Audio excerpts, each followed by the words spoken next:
ဒါဘာကိုဆိုလိုတာလဲ What does this mean မြန်မာလိုဘယ်လိုပြောလဲ How do you say this in Burmese နည်းနည်းပြောပေးပါလား Can you speak slowly ထပ်ပြောပေးပါလား Can you repeat that ထပ်ပြောပေးပါ Again please ရေးပေးပါ Write it down please ဒါမှန်လား Is it right ဒါမှားလား Is it wrong သဘောတူတယ် I agree သဘောမတူဘူး I disagree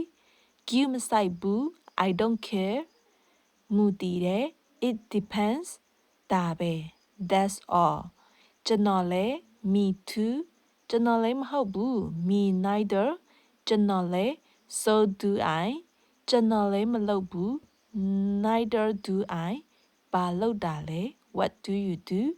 ဆရာပါ I'm a teacher ကျောင်းသားပါ I am a student